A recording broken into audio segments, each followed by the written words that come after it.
Thank you. Welcome back to the program, ladies and gentlemen. Thank you very much, Paul. We got a great show for you tonight. So, if my figures are accurate, before Bridget gets married, we will have given her close to $5 grand. Wow. Between $4,000 and $5,000 just for coming out here and being a sweet young woman. She earns every penny. She's been here for 3 weeks, 3 years rather, 3 weeks. She's worked long and hard for 3 weeks. Anyway, our first guest is a talented actor whose films include Top Gun, The Color of Money. We're not kidding around here. I know. Now they're just sighing. They're sighing and sobbing. I know. Now, That stinks, doesn't it? As you're introducing them. The hallways are teeming with babes. Listen to them. They're sighing. I know. Sighing, whimpering. There's a couple. Well, I'm telling you, that's 2 more than are normally out there. Any other night, nothing. Anyway, has been in these motion pictures, Top Gun, The Color of Money, and The Current Cocktail. Ladies and gentlemen, please welcome Tom Cruise. Hi,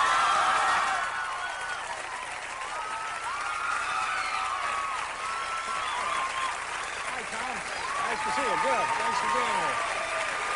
Tom Cruise.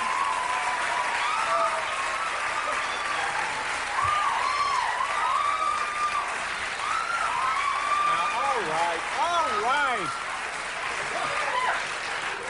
Now, that must be very pleasant to hear.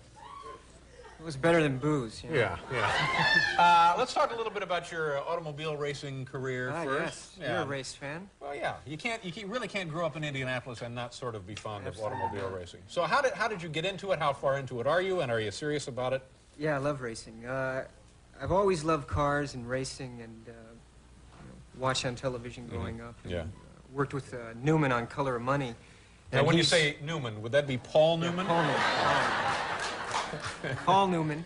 Yeah. And that's all we talked about, cars, and a lot of the time in between working. His story is very interesting because he didn't start until he was older than probably you would think it would be a good idea to get into it. 38 years old. No, he was older than that. Was he really? Well, I don't know. Maybe you would know more. Yeah. Maybe older. Maybe you know more than. No. Growing up in Indianapolis.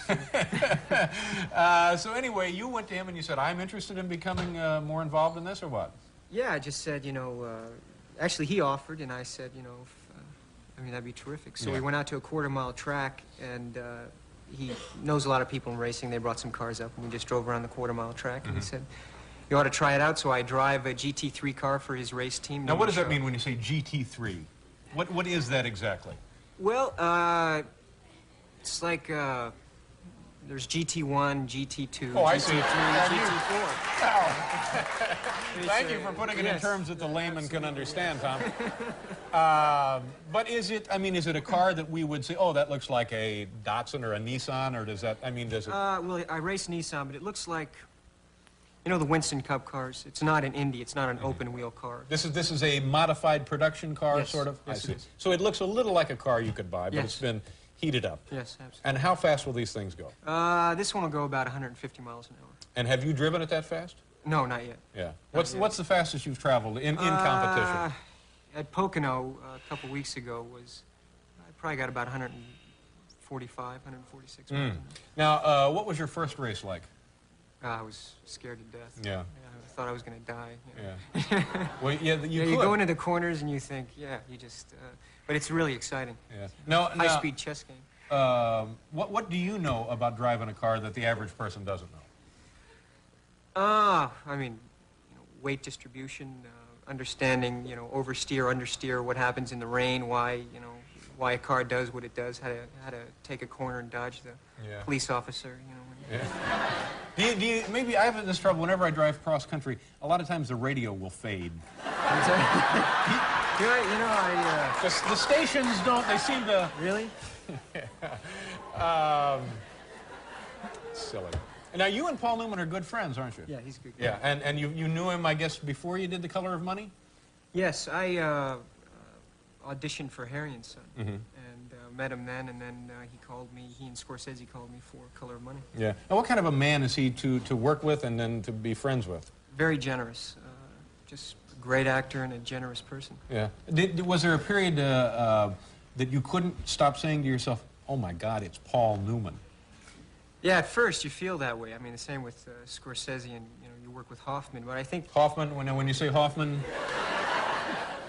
Dustin Oh, Hoffman. of course, Dustin Hoffman. Yeah. I should have just Dustin. You know, Yeah, Dustin. Dustin and we would have Paul. known. Hoffman could have been Abby you know, Hoffman. We're not yeah, sure. absolutely. Seems like a long shot, but it could have been Yeah, Abby Hoffman. But if it were me, I don't think that I would ever just get comfortable being with him as I would any other He friend. makes you feel comfortable. Yeah. We spent a lot of time together. A month, 2 months before we started shooting the picture, and he just takes a lot of time. And Yeah. Does it bother him that you carried him in that movie? what's that? It's just a joke. Let's do a commercial, and then we'll be back here with Tom Cruise.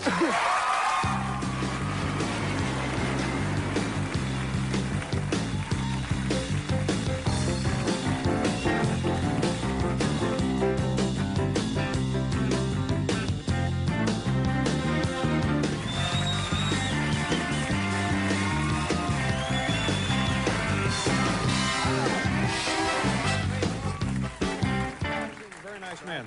Now, when you race, you actually compete. Is it the Sports Car Club of America, this GT3 series? SCCA. Yeah. Now, when you go to one of these events, do the other guys who are racing in the series, do they think, Mr. Big Shot, Mr. Movie Star, Tap City? Do you get along all right with these guys? Oh yeah, but they definitely, I think they get certain pleasure out of beating me or racing with me. It's ups the stakes a bit, I guess. It's a very frustrating sport because you can be successful and race year after year with not many victories, can't you? Yeah. Yeah. I mean, I haven't won a race yet, but I took second at Pocono, and we got a great car this year and a great crew. And I think, Now, see, to me, that's phenomenal that you've been doing this, what, I guess, less than a year, maybe? A year and a half? I mean, it was actually the first race in my GT3 car. Yeah. And I'd finished Rain Man, and I missed a day of qualifying, so I just had 2 qualifying sessions. And Now, when you mention Rain Man, that's the movie you're doing with Hoffman. Hoffman, that's right. What did you do as a kid? What kind of jobs did you have? Where are you from originally? Chicago, that area? No, I traveled all around, lived in Jersey a couple of times, Louisville, Kentucky, and some people from Jersey out there. All right. And Denver? He's not from Denver. Leave him alone. Did he? He didn't say Denver. And before you started acting, what kind of things did you do? Went to school. Yeah. Just high school. I just finished high school and moved to New York. Yeah. And you had odd jobs when you were here? Yeah, I unloaded trucks, bus tables, did anything I could. Yeah. How long did that last before you started achieving success? About a year. Yeah. Yeah, and I studied neighborhood playhouse, and it took me about a year before I started really working. So this has really been a fairly quick trip, hasn't it? Yeah. Yeah. In 7, 8 years. Well, that's pretty good. We have some footage here from the new motion picture, is that right? This is called Cocktail. Tell the folks what we're about to see here. Which one is it? I don't even know which one it is. I think it's before my first job is tending bar. Okay. And I've just told Brian Brown that I know how to tend bar, and I'm very good at it. So Okay. Here we And go. it's in color? Yeah, I think it is. Okay, here we go. Tom Cruise in Cocktail.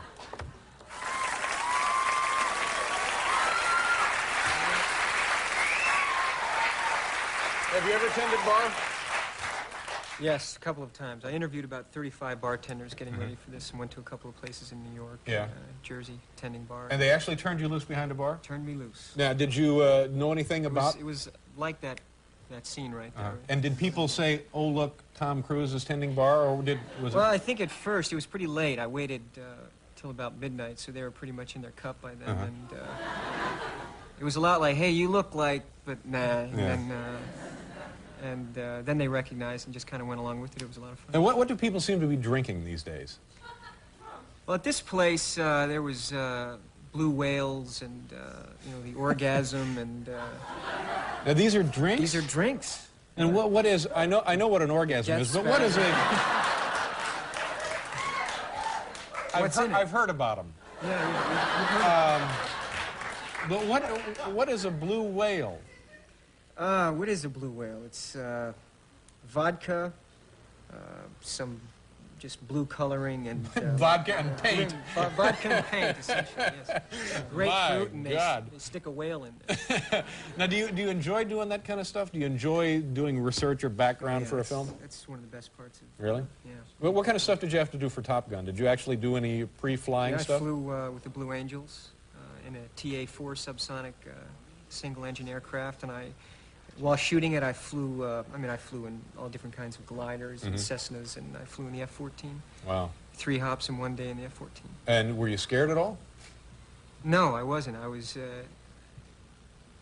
excited. Yeah. I'm very excited. Yeah, I guess that actually would be a real great benefit to what you do for a living. Are you afraid of flying? You like I'm afraid of flying. I'm fascinated by it, though. It's amazing, man. Yeah, it is amazing. It's phenomenal. The You know, technological if you ask the advance. Air Force or the Navy, they probably give you a flight in the Air Force. You know, I know. I've turned that offer down several times. Because I just know that I did this once a long time ago, and for television or film, they would do things that under normal circumstances they wouldn't do. They'd say, well, you know, the crew's here, we better go ahead and take it up. We'll take it up on one engine, but normally we wouldn't do this. And I just, you know, they're going to start showing off, and, you know, we made Letterman sick, and that would be their... That's true. Current film is Cocktail in nationwide release? Nationwide. Doing huge business, isn't it? I think so. Yeah. And when is Rainmaker coming out? Rain Man. Rain Man. Man. Did I say Rainmaker? Rainmaker was made in 45. I'm sorry, Rain Man. Rain Man this Christmas. Yeah, this Christmas. Great. Nice to see you. Thank you you. very much. Thank you very much. I appreciate it. We'll be right back here.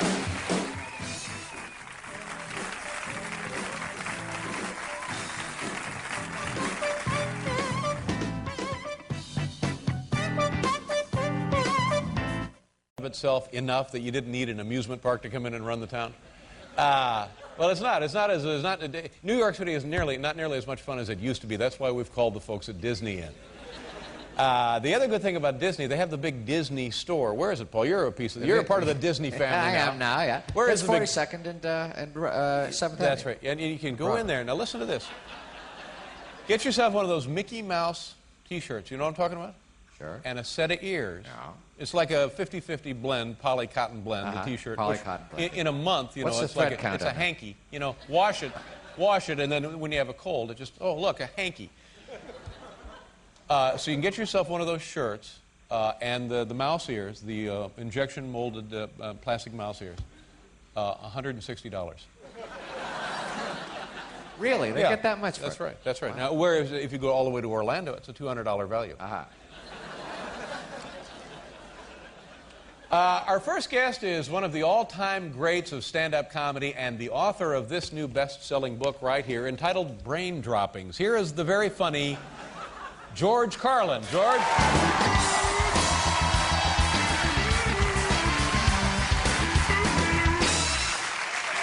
How are you? How's everybody? Okay? Doing all right? Thank you very much. That's all right. Please. Thank you. Thank you. That's nice. You know, we have a lot of little expressions in the English language that we use all the time. Most of us use them every day, and we never really seem to examine these expressions very carefully at all. We just sort of say these things as if they really made sense. Like, legally drunk.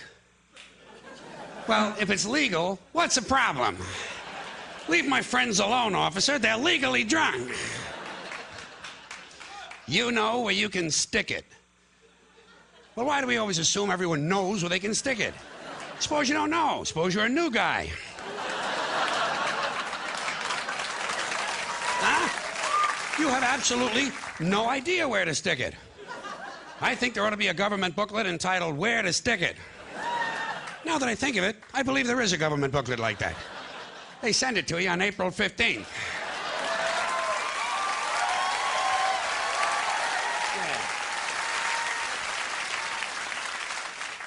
Undisputed heavyweight champion. Well, if it's undisputed, what's all the fighting about? Undisputed means we all agree. These two guys are whacking the crap out of each other over something apparently they agree on. Down the tubes. You hear that one a lot. Yeah, the country is going down the tubes. What tubes? Have you seen any tubes? Where are these tubes? And where do they go? And how come there's more than one tube? It would seem to me one country, one tube. What, does every state all of a sudden have to have its own private tube now? One tube is all you need. But a tube that big, somebody would have seen it by now. takes the cake. You know, say, boy, he really takes the cake. Where? Where do you take a cake? To the movies? You know where I would take a cake? Down to the bakery to see the other cakes. And hey, how come he takes the cake? How come you don't take the pie? Pie is easier to carry than the cake. Easy as pie. Hold on, cake is not too hard to carry either. Piece of cake. Fine and dandy. That's an old-fashioned one, isn't it? Say to a guy, how are ya? He says, fine and dandy. Not me. I never say that. You know how come? Because I'm never both of those things at the same time. Sometimes I'm fine, not dandy. Close to dandy, approaching dandy, in the vicinity of dandyhood. Not quite fully dandy. Other times, I am indeed highly dandy.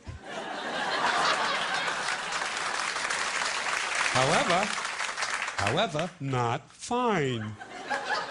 One time, 1968, August, for about an hour, I was both fine and dandy at the same time. But nobody asked me how I was.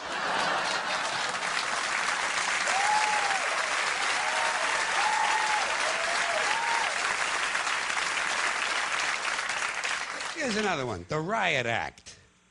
The Riot Act. They keep telling you they're going to read that to you. Have you heard this thing at all? Especially when you're a kid, they like to threaten you. You wait till your father comes home, he's going to read you the Riot Act. Tell him I already read it myself. And I didn't like it either. I consider it wordy and poorly thought out. He wants to read me something. How about the Gentleman's Guide to the Golden Age of Tongue Kissing? One more of these. More than happy. How about you say that sometimes, don't you? Once in a while, don't you say to somebody, oh, I'd be more than happy to do that.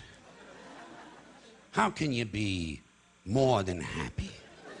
To me, this sounds like a dangerous mental condition. We had to put Steve in the mental home. He was, whoa, more than happy. There you go.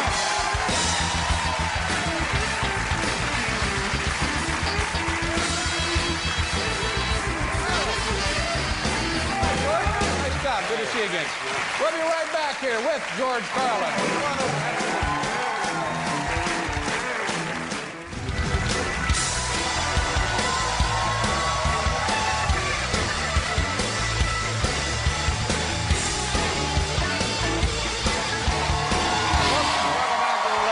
George Carlin is here. Nice job, George. Thank you. Very funny, as always. Thank you. Thank you very much for being here. How you doing? Everything going all right? Doing pretty well. You know, I turned 60 about a month ago. Congratulations. 60, Good for you. they always do that. People always applaud because you're still alive. It's good. But oddly enough, I've started ovulating again, Dave. I have, yes, and lactating. Well, so that could be a deadly combination. Yeah, I do like to announce these things on your show. But you know, you're always working, which is great. I mean, I think that's Yeah. one of the keys to staying young. Absolutely, and staying healthy. And I'm working right this minute. Right, sure. Yeah. I mean, as pleasant a fellow as you are, this is still work. I'm getting paid for this. Oh, yeah, that's right. Yeah, and you're not going to snap tonight, are you? Something like that? No. Because I keep reading these articles. People think you're going to snap. You just never know. I might snap. Yeah. Snap on your own time, okay, Dan? On the way home, I'm sure you'll be okay. But you mentioned that you're 60 years old, and well, I got a few things, in fact, I've been working on. Really? Well, I always, some of these things that are so new, one has to commit them to paper instead of memory. Right. But these are things I've been working on. Call me silly, Dave. Call me silly. But I've always wanted to try to come up with a personal ad for the newspaper that no one would answer. Oh, yes. Excellent challenge. That you would Sure. absolutely get no replies. No response, no interest whatsoever. And I think I have it. Oh, good. All right. Elderly, accident-prone, severely depressed, alcoholic coal miner, interested in Canadian food, and Norwegian folk dancing seeks wealthy, attractive, sexually starved, well-built woman in her late teens. Must be non-smoker. I think that might work. I think that comes pretty close. No mailman ever.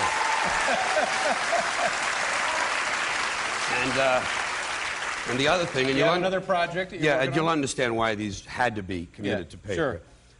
Always been trying to come up with a single sentence that would contain, or at least refer to, all of the 7 deadly sins. One sentence referencing each of the 7 deadly sins. Right. Yeah. And that's never been done, I don't think. No, and not in any of the religion books I mentioned or read. We want to remember the 7 deadly sins, by the way, just for reference here. Greed, anger, pride, lust, gluttony, sloth, and envy. So here's my sentence. Okay. I'm really angry that I, a superior human being in every way, have less money than my neighbor, whose wife I would love to nail if only I weren't so busy sleeping and eating pork chops. That might have worked. I think I got it.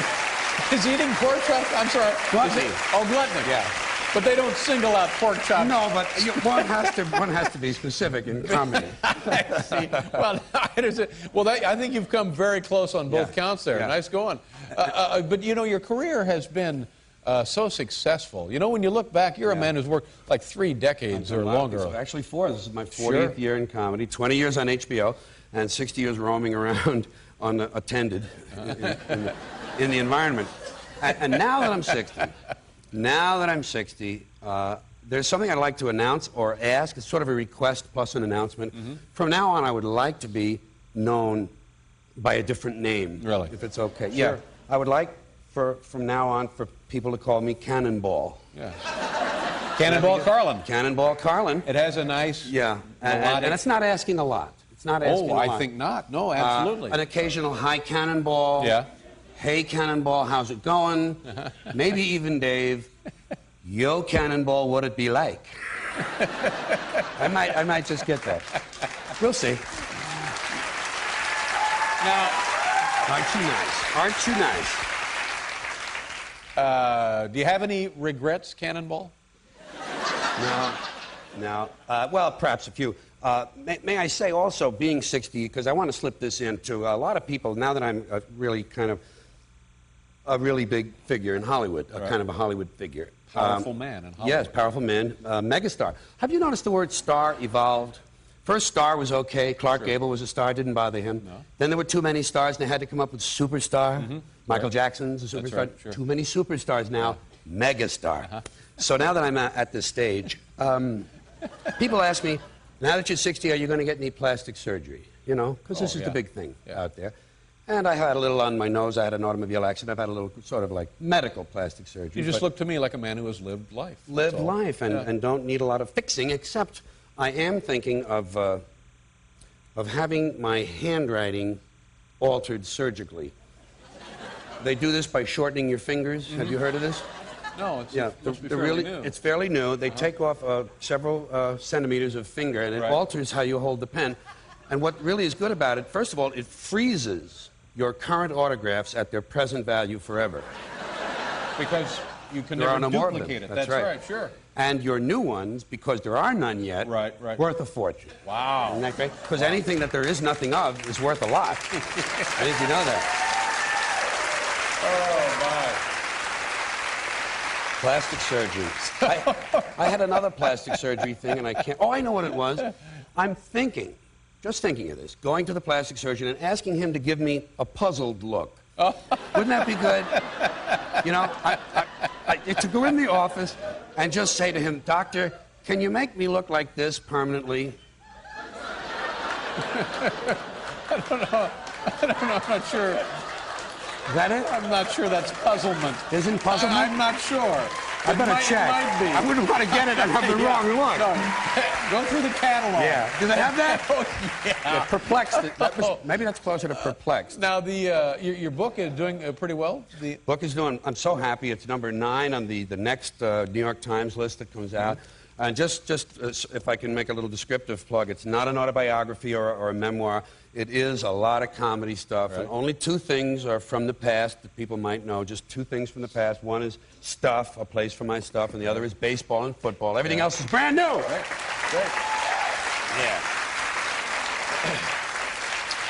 Now, you were to be with us, I believe, about 6 weeks ago. That's right. And as everyone knows by now, you suffered a great loss in your life. Yeah. Your wife died. Yeah.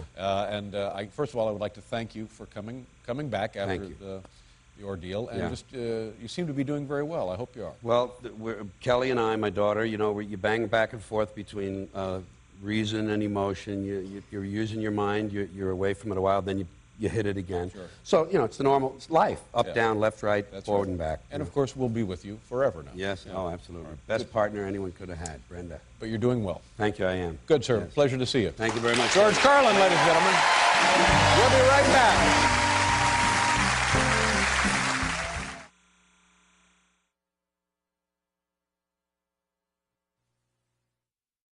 So we'll check in on those gentlemen from time to time. That's a nice story. Been cutting Walter's hair for 30 years there at the Beverly Hilton Hotel.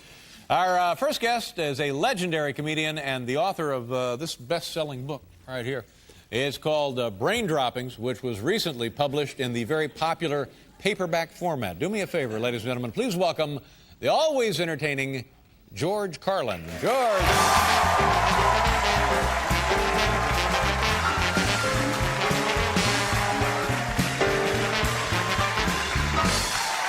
Thank you very much. Thank you. Thank you, everybody. Well, I appreciate that. Thank you very much, and how do you do? I'm here tonight to talk about sports. To my way of thinking, there are only 3 sports in this country: baseball, basketball, and football. Everything else is a game or an activity. Nothing else qualifies as a sport as far as I'm concerned. Hockey comes to mind. People think hockey is a sport. Hockey is not a sport. Hockey is 3 activities going on at the same time: ice skating, playing with a puck, and beating the crap out of somebody.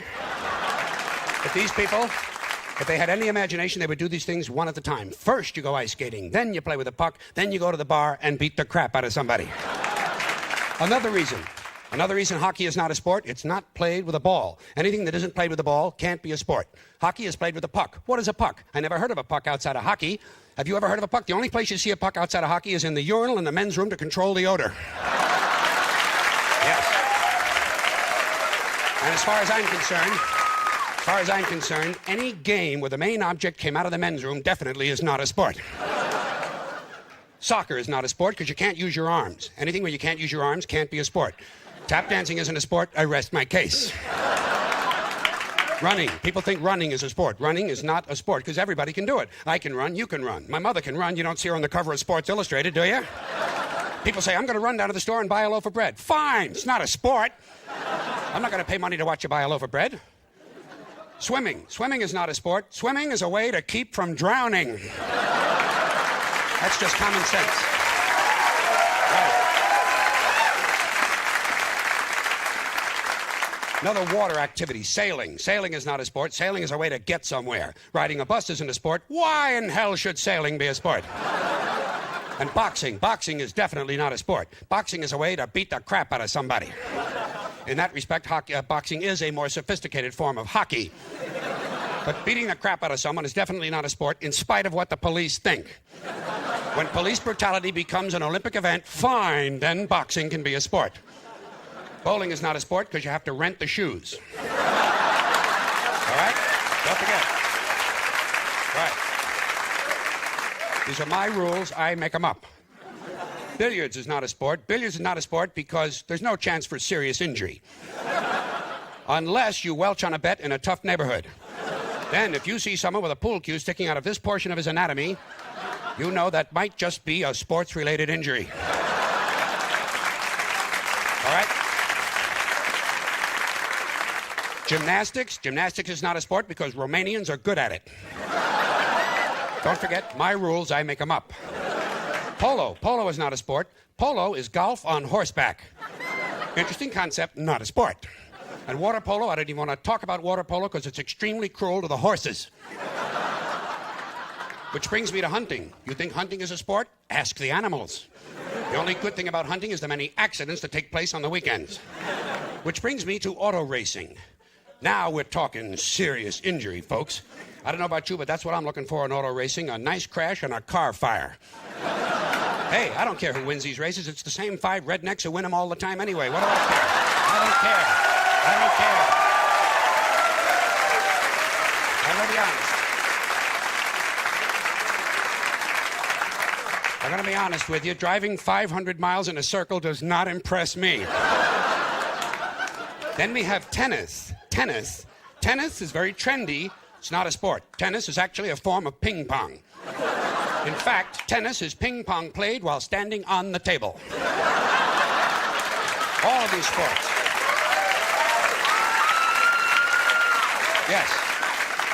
As a matter of fact, all racket sports are derivatives of ping pong. Even volleyball is racketless team ping pong played with an inflated ball and a raised net while standing on the table. Which leaves us with golf. Golf. You ever watch golf on television? It's like watching flies fornicate. Frankly, I get more excited picking out socks. Golf might be a fun thing to do if you could do it alone, but it's these insufferable nitwits you have to hang around with that makes it such an appalling pastime. Think of the brains it takes to play golf. Think of this. Here's the object. You hit a ball with a crooked stick, and then you walk after it. And then you hit it again. I say, pick it up, put it in your pocket, and get the hell home. You're lucky you found it in the first place. Okay.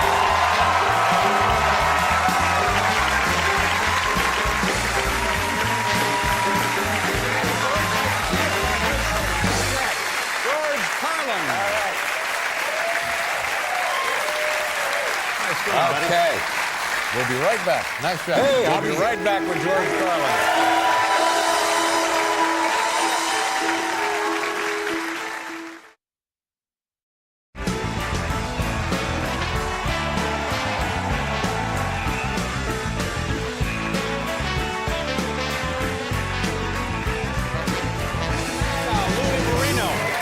Hotel there in Beverly Hills. It's a pretty good gig for Walter. He goes in there, gets his hair washed, and he's on TV at the same time. Can't beat that with a beating machine. How you doing? Nice to see you again. I'm doing very well, thanks. I had did my annual physical. Oh, good. They good. found a spot on my lung. Oh. Fortunately for me, barbecue sauce. Oh, that's great. But I'm feeling pretty good. I finished a chapstick this week. And I always feel good when when a little nub won't go in anymore, it keeps falling out. Then I know I've done my work. Yeah. But I'm doing pretty good. Now, you mentioned sports. By the way, it's very, very funny, the discussion of sports. Now, is there any sport that you play well, or I played. follow? I don't play no more. I played basketball. You ever hear of the St. Louis Pimps? That was us. That was us. Yeah. No, I never. Know what our colors were? Flesh tone and green. And I was good. I was good. They retired my jersey, actually. Is that right? Yeah, well, for sanitary purposes. I see. But they put it up on the rafters just so no one would have to get too close to it, you know? But I'm convinced to this day, though, that if I'd have been a lot taller, a lot stronger, and a lot faster, and been able to shoot the ball a whole lot better, I could have been a decent player. Trouble was... so close. Oh, yeah. Trouble was I wasn't fast. Yeah. Just wasn't my... You know who was fast? My brother, D'Artagnan. I've told you about him. Yeah. Fast. He was so fast, one time in a football game, he blocked a kickoff. Wow. Yeah. That's speedy. Is that legal? I don't think I've ever seen that. No, it's not legal. He found that out, you know. But he was enthusiastic. Oh, sure, yeah. Starting off the game like that. So that's about the history of my Have you been watching the NBA Finals? Oh, yeah. Yeah. Yeah, it's fun. I like people under pressure. And, but you see the games and you realize they could improve these games. Just a few little rules changes. For instance, I would have a 2-second shot clock. You know what I mean? Yeah. Yeah. Just bang. Yeah, that's right. Yeah, speed the game up. As soon as the ball's inbound, get that sucker up in the air. I don't think professional ball players should need 24 seconds to figure out a shot. You know what I mean? I mean, we all know where it's going. That's right. Exactly. Another thing I would do in basketball, at the center court line, for 10 feet on either side of the center court line, I would have a gasoline fire. Wouldn't that be good? Yeah. Yeah. You talk the whole game? Yes, the whole game. You talk about the fast break. This is the really fast break. Yeah. Here's something else. You know how sometimes these games get one-sided in the fourth quarter, 18 points difference? I would allow 25 points for any ball that goes in the basket off an opponent's head. Yeah, you'd see some good fistfights in those one-sided games. That's a 25-point shot. Yes. Wow. And you'd increase the chance for serious injury. Yeah. Which is what I like. I like penalties, injuries, and fights. That's why I'm looking. If I want to see winners, I'll watch the Oscars. You know what I mean? What else? Oh, another thing in basketball, I would allow 30, maybe 40, somewhere between 30 and 40 personal fouls. So just a fist fight all Once night again, long. increase the chances of serious injury. Yeah. Football, I have a good idea for football. I think all 45 players should be allowed to play at the same time. You know? Just let them get in there. What's this stuff standing around watching the game? Put on a helmet, get in there, and hurt someone. You know what I mean? Here's another thing. In football, I would leave the injured on the field. Yes. Yes. Leave them out there. Well, you know. Play around them? Play around them. They'd be in play. They'd be in play. Yeah. And, you know, they're always talking about how it's a big war going on out there. Fine, let the Red Cross come around and pick these people up. Another thing I would do in football, I would allow the winning team to spike the losing coach. Oh, yeah. Yeah, after the Gatorade bath, then the losers get a chance. Dump him on his head. Just bounce that sucker, you know? This, George, this book now out in paperback, which means to me that you want to make all the money because I know the hardbound copy did incredibly well, didn't it? It did. 360,000 hardcover. I'm really happy to say that. Nice going, and buddy. it's coming back. Get this. Father's Day. Good Father's Day gift, Dave. Yeah. It's good to see you again. Thank you. Have a lovely spring and a great summer. Come back, I will. come back, get a haircut someday. I'll get a haircut and I'll do a stand-up for you. George Carlin, ladies and gentlemen.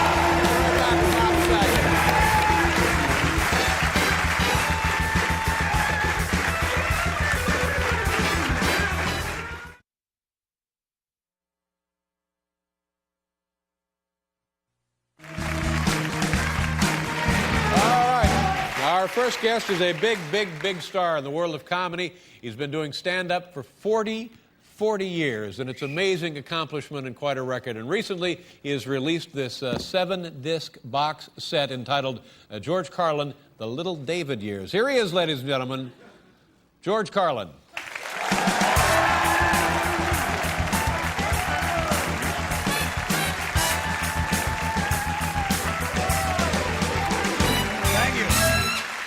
Thank you. I appreciate that. Thank you very much, Dave.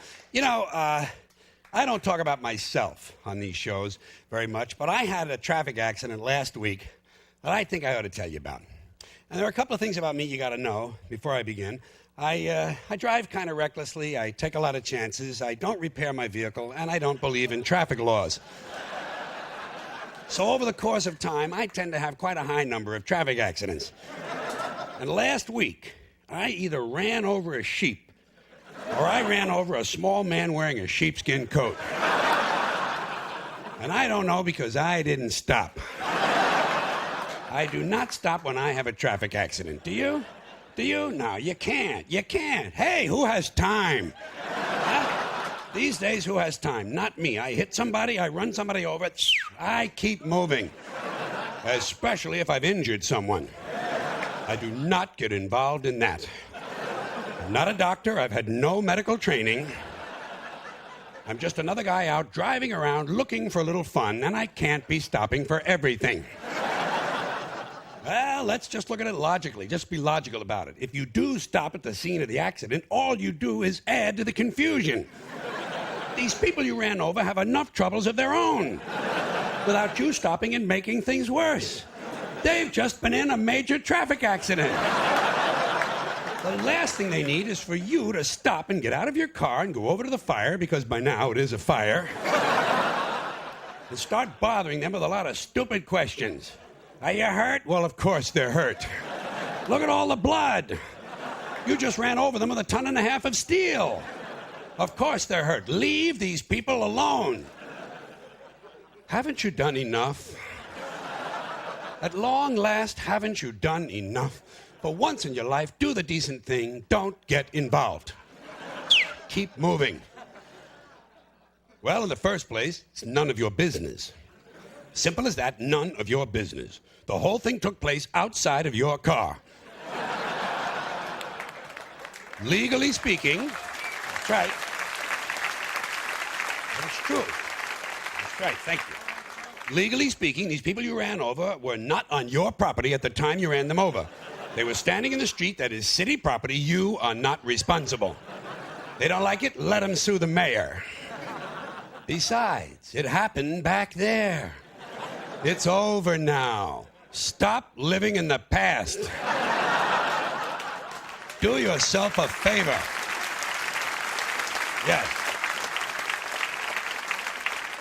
Count your blessings, be glad it wasn't you. And I'll give you a practical reason not to stop. Do you need a practical reason? If you do stop, sooner or later the police are going to show up. Is that what you want? Huh? Waste even more of your time standing around, filling out forms, answering a lot of pointless questions? And by the way, who are you to be taking up the valuable time of the police department? These men and women are professionals. They're supposed to be out fighting crime. Stop interfering with the police. You're obstructing justice. And besides, didn't anyone else see this accident? Huh? Are you the only one who can provide information? Surely the people you ran over caught a glimpse of it at the last moment, don't you think?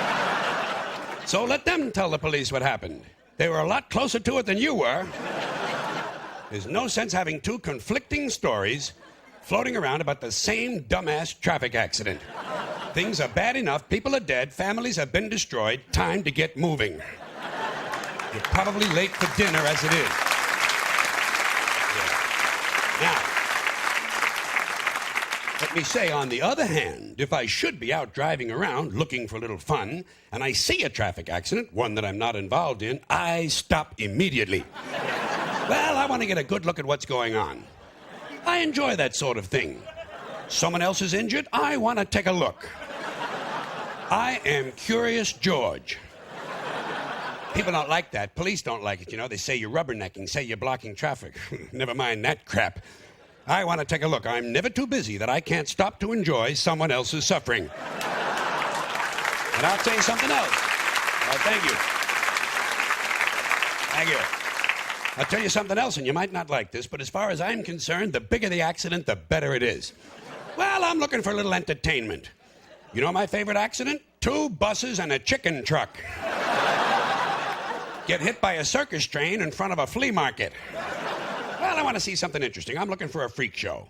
I want to see a neck sticking out of a gas tank. If I'm going to take the time to stop, I expect to be entertained. Let me say this. If I happen to be in such a position in my car where I can't quite see what's going on, can't get a good look, I'm not the least bit shy about asking the police to bring the bodies over a little closer to the car.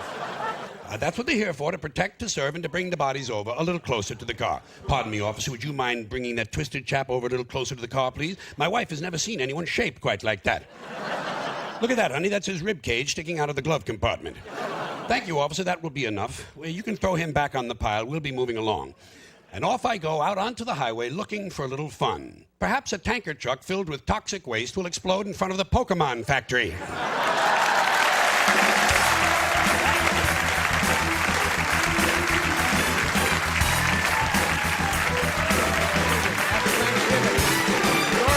Ladies and gentlemen, we'll be right back to visit with our friend George Carlin.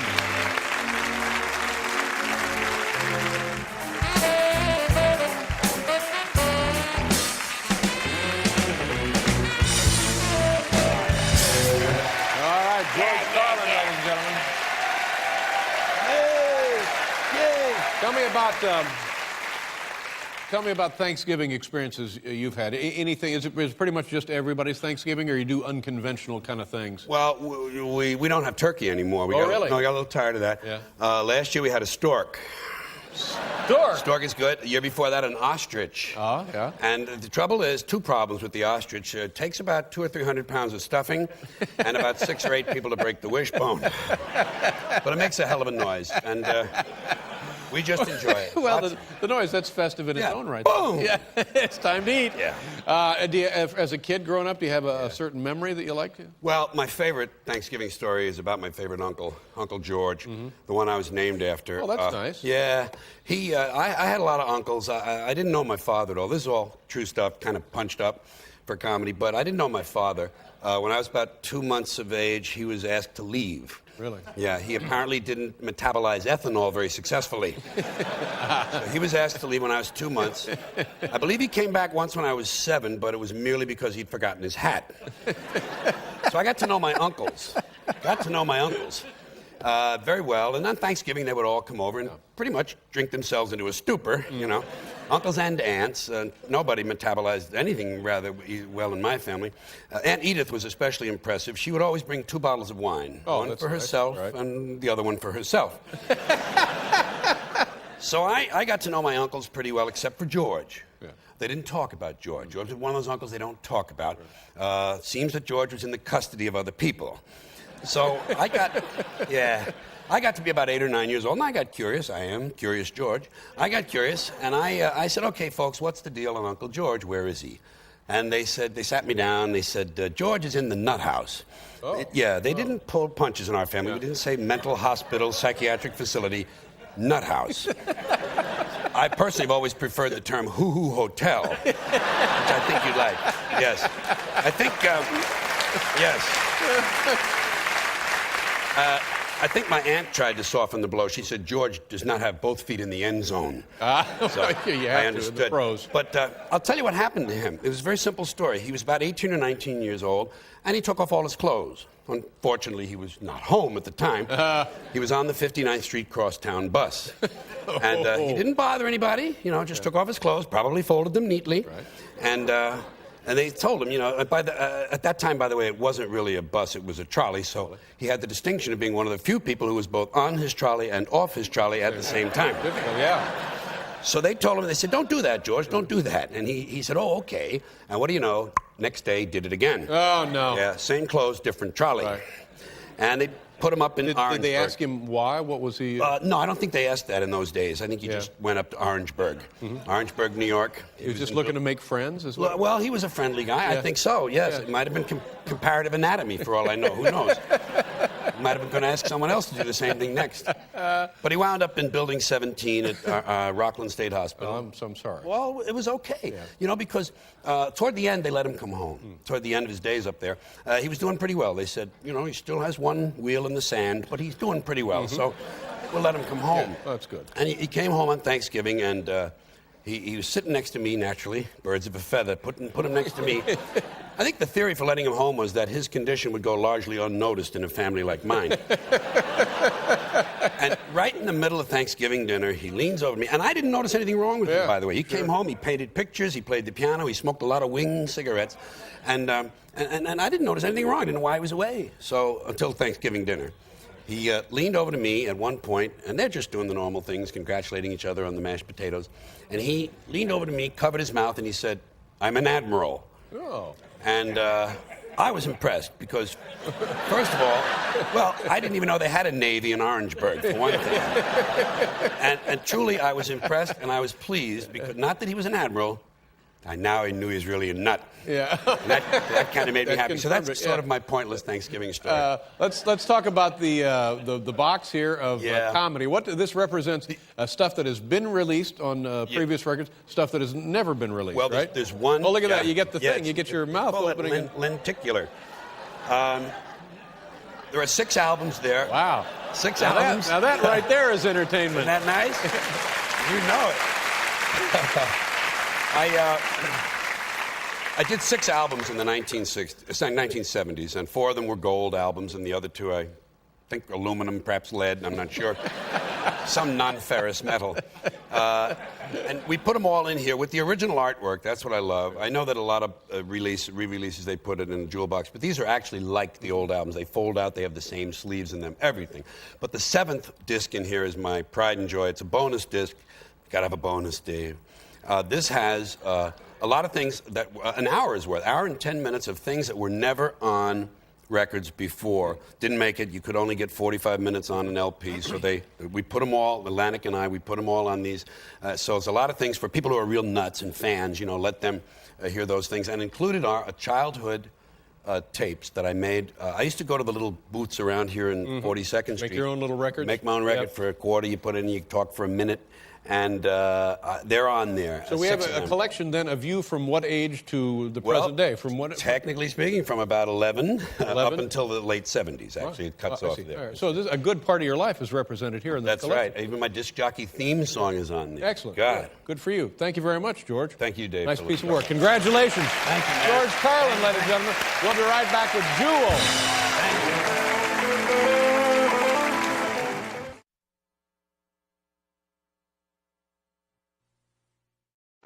Our first guest is a three-time Grammy Award winner, a best-selling author, and a bona fide comedy legend. Here's George Carlin, everybody.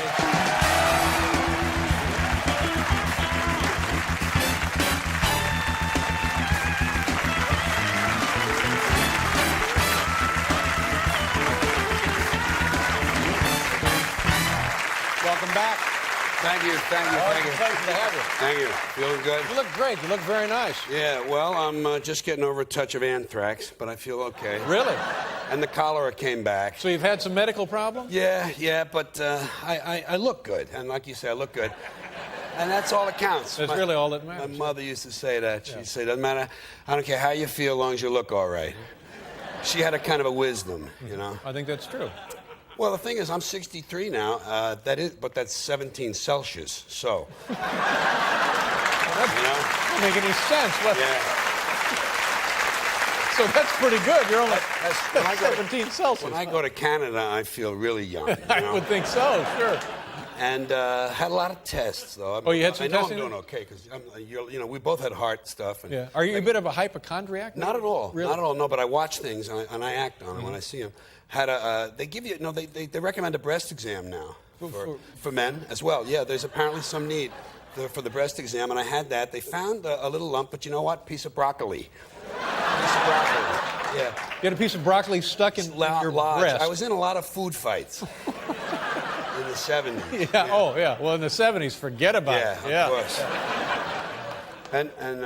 But while I was in there, I wanted to tell you about these. Something you might be interested in. While I was in there, I overheard something. Yeah. I was in a semi-private room. The guy next to me. Well, it was last minute, you know. Oh, I'd rather be alone. Of course I would. I'd rather be alone. But this guy, he wasn't any bother. He had a huge bandage, practically around his whole head. Oh, my goodness. Yeah, like his whole head. I couldn't see him all the way. And there was a little bit of oxygen place, you know. And his brother, apparently it was his brother, came in and was talking to him. It was just the weirdest thing. The brother says, Jeff, I'm going to do it, kind of remember it for you, okay? Mm-hmm. Okay, sure. And he says, Jeff, your skull is healing very nicely. It's healing very nicely, but they're going to have to reset it. So basically that means they're going to have to break it again. Right. And reset it, because it looks odd. Yeah, it looks odd.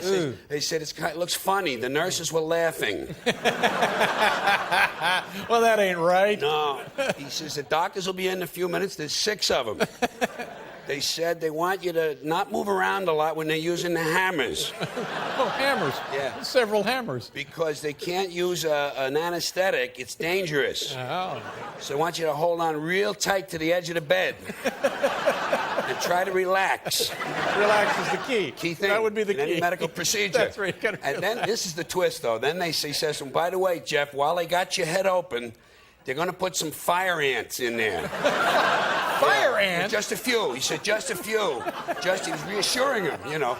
And he says, the fire ants have been given PCP. It's kind of an experimental thing. Wow. Something new they're doing, yes. It sounds kind of primitive to me, though. Oh, it's the kind of thing you don't want to hear when you're No, whether you're him or me. Exactly, that's right. Either person. Can't be good news for anybody. No. Now, did you happen to see the Academy Awards? I bet you watched them. Yeah. And I'm just not very good at picking movies, I guess. Yeah. I had a favorite that wasn't even nominated. I don't know what happened. And I thought it had a good chance because it was about a guy with a medical condition. Oh, yeah. You know, and that's always big. That's an automatic Oscar. I think so. Rain Man, Love Story, My Left Foot, you know, automatic. Yeah, sure. And this was a thing called Get Off My Back. Yeah, it was about a pair of Siamese twins. And, yeah, well, let me tell you. It's really odd. Where do you hear the story? A documentary or? No, this is a fictional film, a feature. Yeah. Feature. A pair of Siamese twins, and one of them commits suicide. Oh. And he has it in his will that he's not to be separated even after death. Yeah. So the brother has to basically carry him around. Oh, my goodness. And he doesn't like that. Because they didn't get along. They were both in love with the same double mint twin. Double mint twins. So there's bad blood, you might say. Yeah, I understand, yeah. So that got nothing, not a nomination? Not a sign of it last night, nor in the nominations. Then there was a foreign language film I was interested in. That was it's a German film with Swiss subtitles. It's No, wait a minute. What? Yeah. Swiss? Well, Swiss? It's just odd. Yeah, know? it's Swiss, really? My tastes are eclectic. That's strange. It's called Hansel. Uh-huh. And basically it's the story of Hansel and Gretel without Gretel. Yeah. In this thing, well... Oh, wait a minute. Hansel? Yeah, without Gretel. She's not in there. What happens in this version, she dies, unfortunately, at childbirth, and so it's an in-depth study of Hansel alone. Mm-hmm. Kind of thing you would have called an art film years ago. Oh, yeah. Documentary. You mentioned that. This is one you probably liked. Walking. Did you see Walking? I saw Well, it. No. partially filmed in Indiana. Is that right? Yeah. Oh, well, that's my home state forever. I know that. And I was there recently. I saw the headline, Elk Scandal Widens. That was the headline. I sent you that. I guess you never got it.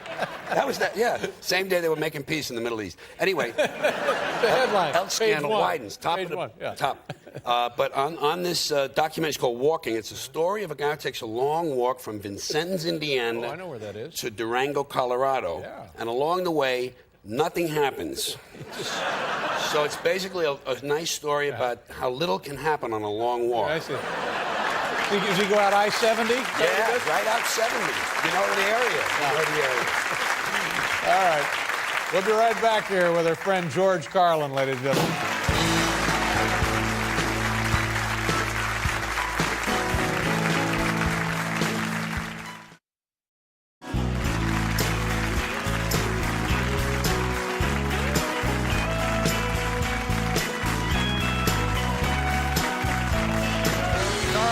Here, ladies and gentlemen. Freezing. Now, George, will you be writing more books? How many books have you actually published? Quite a few. Well, I have some of them are under a different name, but the Brain Droppings was the big one. It was a huge hit, wasn't it? That was under bestseller. Yeah, 700,000 of them. Wow. And the follow-up to that comes out in April, by the way. Mm-hmm. What is that going to be? Napalm and Silly Putty, same kind of book. Really? Yeah, same kind of book, but it'll be out late April. But I've been involved in a long-term thing, a long-term project, and I mentioned this here once before. I don't want to repeat myself, so I'll tell you, I'll pick it up where it was. Okay. This is something I'm humble just to even talk about it, but I'm writing a sequel to the Bible. It's a sequel, yeah. And did somebody ask you to write this? No, it was self-generated. Really? Yeah. I just decided. Churches came to you or anything? No, they did not. No, nowhere near me. Just on your own? On my own, and this will be the first version of the Bible written all in chapstick. That's what I'm doing. It's grape chapstick. Grape. I work in grape. I work in grape. And we found some books, because the good names were all taken in the first Bible, you know. Nebuchadnezzar, guys like that. Yeah. So we have the Book of Linda, we found that. The Book of Linda? Book of Julio. And the Book of Debbie. And oddly enough, that's Debbie with an I. Is that right? Yeah. So they had vision, even in those days. There was vision. And I think religious scholars all over the world are waiting. Yeah, we're going to call it The Bible Rides Again. I thought you'd like that. But I have written a lot of things under a pen name. You know my pen name? No. Ballpoint. It's real cute, you know? Jimmy Ballpoint. Jimmy Ballpoint. Jimmy Ballpoint. And I wrote a lot of advice books. Mm-hmm. Some of them were big hits. People don't know it was me. Eat, Run, Stay Fit, and Die Anyway. I remember that. Right. That was a big seller. See, they know. Yeah. They know the book. They know the book. Then there was, these are kind of advice books, you know. The stains in your shorts can indicate your future. That was not as big a seller. I can understand that. Yeah. And I've written a lot of how-to books. Oh. When I got in on that craze. But there's so many of them. If you mind if I glance? Oh, no, sure. How to make 2 small hats out of a brassiere. And the follow-up, how to make a brassiere out of 2 small hats. I can see where it would work either way, yeah. How to kill a rat with a paper clip. You could use that here because you got that problem. Yeah. How to make a small salad out of your work pants. Work pants. Yeah, it's really small salad. very, very limited sales. Yeah. How to fillet a panda. It's kind of a cooking thing. Yeah. Well, you got to know. So some people Yeah, need you to might know. have to know, of course. How to lease out the space inside your nose.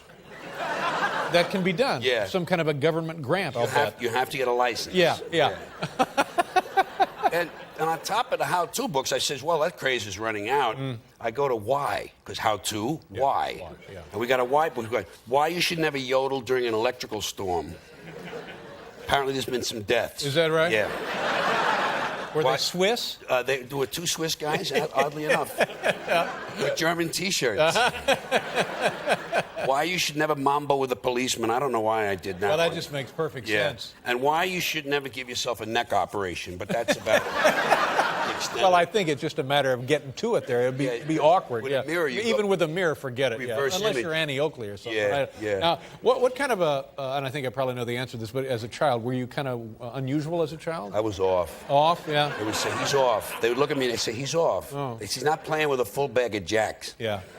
Why do you think? Well, first of all, my mother carried me very low. For the last 6 weeks, well, yeah. No, my feet were sticking out the last 6 weeks. I swear to God.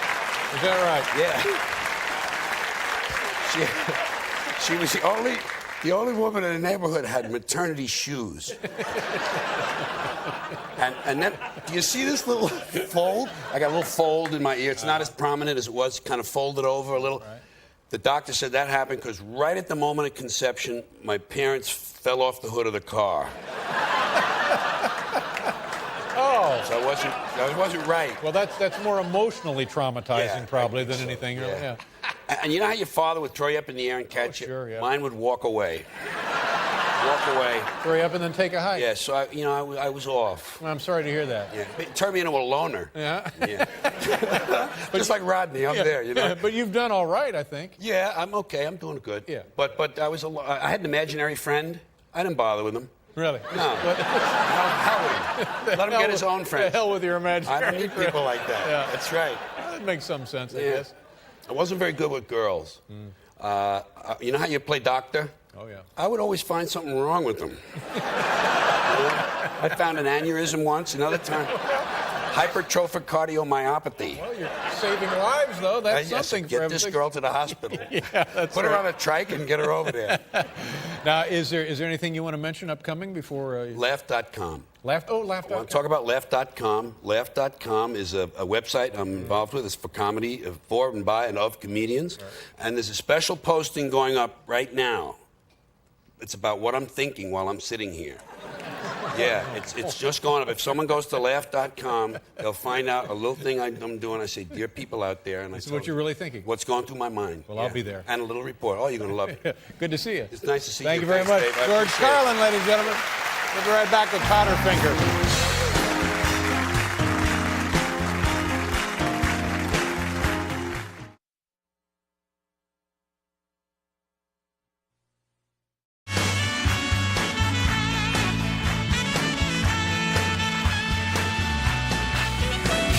Going. That sounded great. Fantastic. Thank you very much.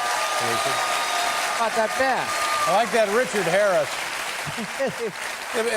I would love to be picked up in a bar when I'm 70. Boy, I'll say, yeah. And tonight, I realized that our guests on the show tonight look alike. we realize that over here, too, yeah. It's interesting, isn't it? Let's get the next one out. Our next guest is a true comedy legend and looks a lot like our first guest. Tomorrow night, his 12th HBO special, Complaints and Grievances, airs live from the Beacon Theater here in New York City. Here's George Carlin, everybody.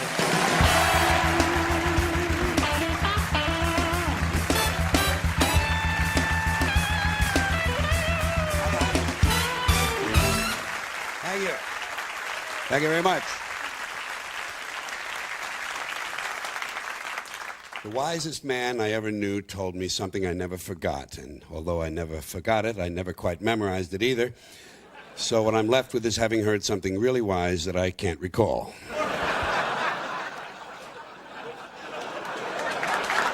That's all right. All right.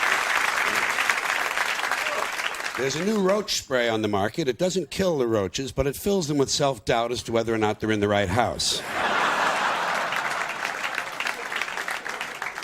Want to have some fun? Go into a gift shop and ask for your gift.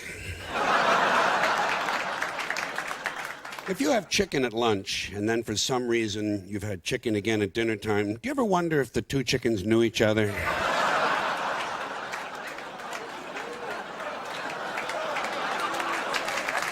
all right? Thank you. Some people see the glass as half empty. Some people see the glass as half full. I see the glass as too big. You know you have a drinking problem when you kill a man over a disagreement about Wheel of Fortune. Perhaps you read this in the newspaper recently concerning the 2000 census. They said that during that census, 1.6% of the population was not counted. How do they know that? Now you got. Thank you.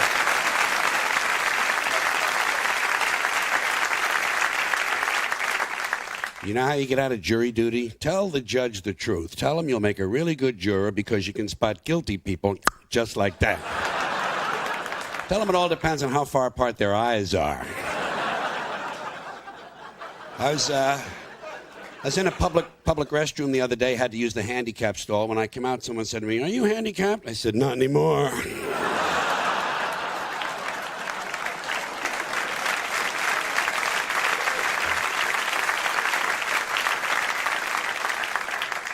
If a really stupid person becomes senile, how do they know?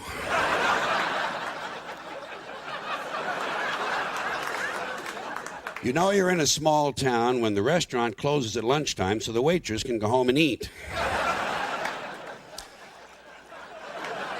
Want to have a little fun? Stand on line at the bank for a really long time.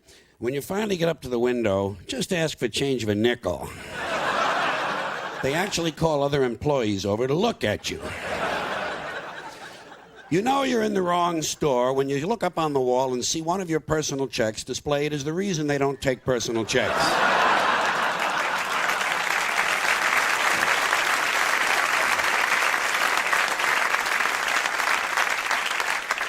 If you had only one tooth left, would you brush it for a really long time?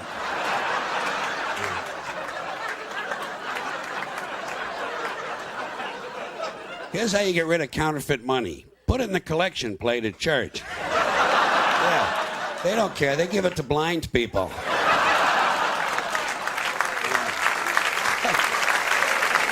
telling you, there's something. My mother was a woman of rare common sense. She once said to me, "If the shoe fits, get another one just like it." Here's something not broadly known. George Washington's brother was the uncle of our country. Doing fine.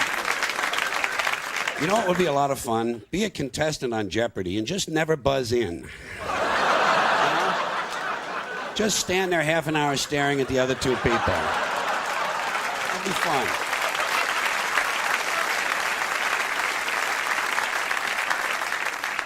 Go into a gun store, buy a gun, then buy some ammunition, then ask them if they have any ski masks.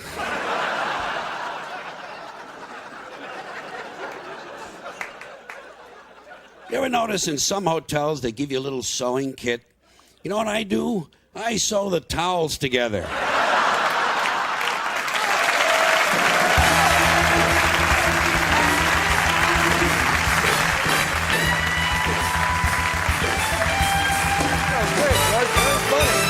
George Carlin, ladies and gentlemen. We'll be right back.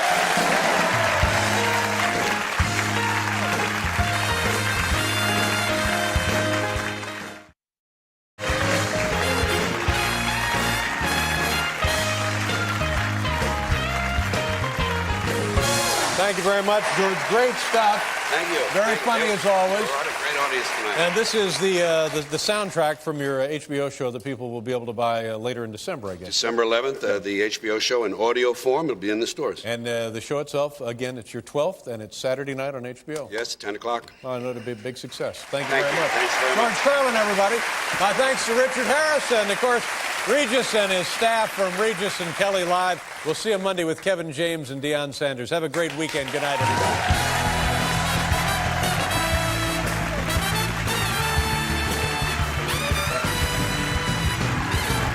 My Head Hurts.